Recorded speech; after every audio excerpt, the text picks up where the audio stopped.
I tell you what. You want to find me? Well, you just look over your shoulder, because from now on, I'm going to be right behind you. Oh, you're a nut.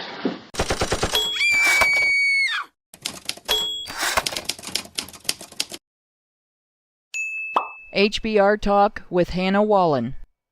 Veterans of the men's rights movement are familiar with a particular type of tribalistic finger-pointing wherein Western non-feminists call Eastern or Middle Eastern cultures examples of real rape cultures or real patriarchies, not like our nice Western culture, which is obviously much more egalitarian.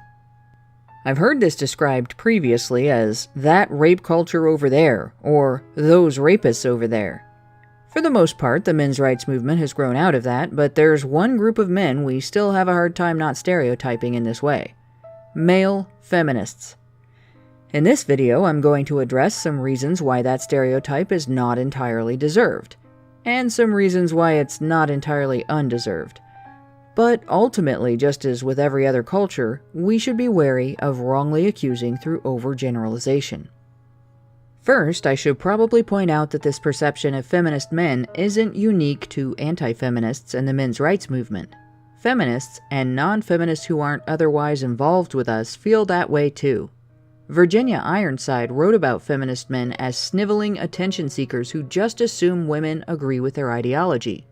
Everyday Feminism published an article detailing 10 types of male feminists to beware of, with text under each subheading describing different ways in which feminist men can be absolute creeps.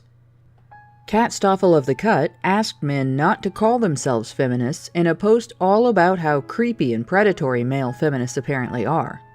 Shane Peabody Powell of Leo Weekly wrote a disjointed and incoherent rant in which he threatened to beat up male feminists because their little Hugo Schweizer is showing. Seriously. The stereotype itself isn't entirely unearned. There has been a bit of a history of feminist men's reputations going down in flames following rumors, accusations, or admissions of predatory sexual misconduct. In his video, Beware Male Feminists #MeToo, Sargon of Akkad noted that the phenomenon of the predatory or violent male feminist has been discussed by feminists and non-feminists for years. In the video, he showed multiple examples of such complaints by women and feminists, along with a big list of examples of well-known or prominent male feminists who have lived down to this reputation, some just by being accused, others by their own admission, and some by conviction. The details ranged from harassment to sexual violence and even crimes against children. When they're all put together, it paints a pretty disturbing picture of feminist men. We noted previously in HBR Talk 76, How to Train Your Demon, Toxicity of Feminist Masculinities narratives, that feminist narratives are not healthy for boys' development into men. Raise your sons in an environment full of ugly, openly disdained representations of masculinity, and what kind of men are they going to learn to be? What will they become when they're given a choice between acting aggressively in the name of feminism or being condemned as aggressors against women? Where is their option for non-aggression? On top of this, feminism provides a strict, moralistic rule set that creates a social order around a sin concept, privilege, and a saint concept, the victim narrative. In the name of this morality, feminists can freely bully others, just as long as they do so in the name of enforcing feminist dogma. These rules can be twisted by bullies within the movement to suit their interests whenever they want to socially dominate another person. A good example of this is body positivity feminists insisting that men who don't want to have sex with overweight women can be condemned for their personal preferences because fat shaming is bad. The ability to redefine another person's autonomy, preferences, and boundaries as prejudices that violate feminism's rules is a handy weapon for predators. Another issue? False piety creates the perfect camouflage for them. Quote, good people who are trusted within a community can get away with boundary infringements that would ordinarily be red flags if committed by anyone else. A dogma-promoting feminist who has established a position of respect and trust can expect, at least for a time, that his peers will excuse reports of any untoward behavior of his with certainty that he didn't mean it that way, possibly even by turning the accusation around on the accuser. When the symptoms of the predator's real nature become too numerous or obvious to ignore, those same defenders will deny their involvement, claiming they had no idea such a monster was in their midst. Then there's the fact that feminists are taught that goodness is achieved by following the rules, and breaking the rules is always bad.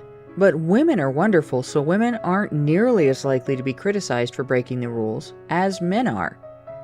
Every time the rules change, that creates a potential for an accusation that is basically a result of entrapment. The accused is then presumed toxic or malicious, even if at the time of the behavior in question, he was following the rules of the day. Finally, non-feminist women make good targets. Feminist othering of us, complete with labels like pick-me and bootlicker and gender traitor, identifies us as enemy operatives. It's not misogynistic to attack someone who has been identified as an enemy by feminist women or by interpreting feminist dogma. It's feminist. Some men will do what they think gets them female approval, and if that involves acting aggressively toward non-feminist women, they'll do that too, even if it's going to get them arrested for assault. Some men will use that condition as a cover for aggression that would otherwise be unacceptable, the same way some white knights are using gynocentric ideology as a cover for their aggression against other men. Again, false piety creates the perfect camouflage for predators. So, of course, it makes perfect sense that feminism would be lousy with predatory men, right? Well, not so fast.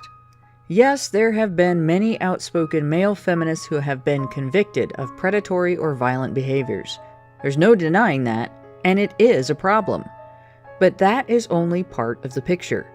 Another part is the contribution made by another rule of feminism: believe women. A lot of young men adopt the feminist label without realizing what it really is. They support equal rights for both sexes and have bought into the myth that women are uniquely oppressed in society. They may have a traditional sense of responsibility for women and girls, and they may be latching onto this ideology thinking it's a battle cry for defending and elevating the people they love.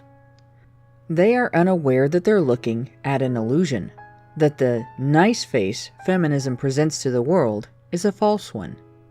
Behind that mask, feminism is a complex female victim narrative based on a conspiracy theory that again blames all of the ills in the world on the male sex, all as a means to gain and maintain political power. Narratives like patriarchy theory, rape culture, and toxic masculinity prime feminist women to feel victimized anytime their interests come into conflict with the interest of a man. How likely is that to lead to a greater number of allegations overall? How likely is it that a greater number of feminists than non-feminists might make allegations that turn out to be frivolous, or even blatantly false? How equipped are feminist men to deal with this problem? Would they even be able to admit to themselves that they could be the target of a false allegation if the accuser is female and feminist?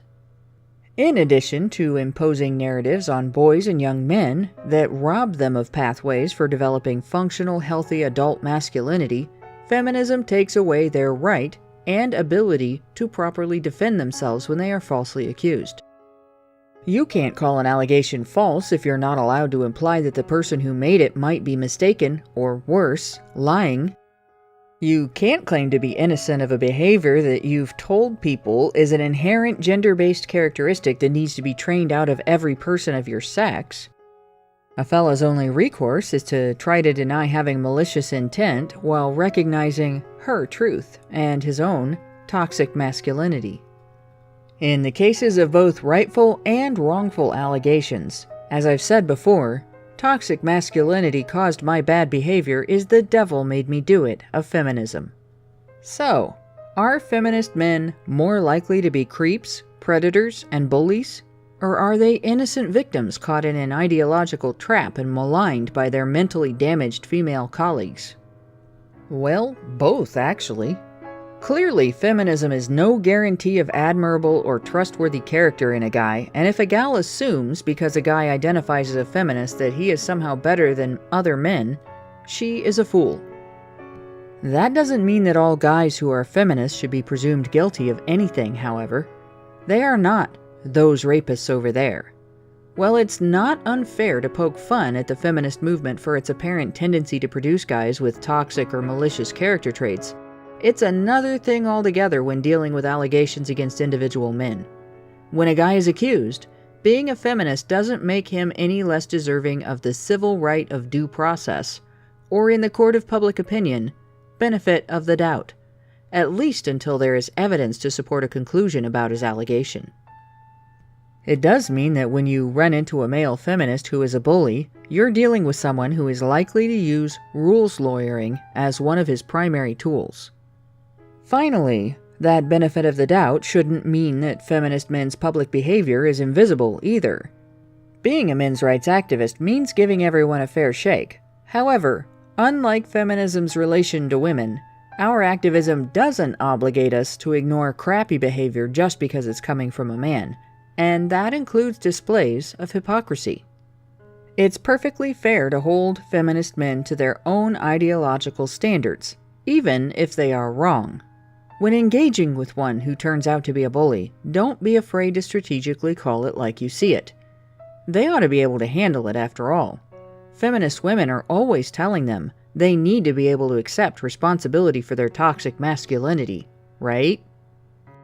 Join HBR Talk as we discuss the stereotype of the male feminist creep, the limits and scope of the stereotype's validity, and its implications. You can tune in Thursday at 7:30 p.m. Eastern via the link in the low bar, or find other viewing and listening options for that time or later on badgerfeed.com.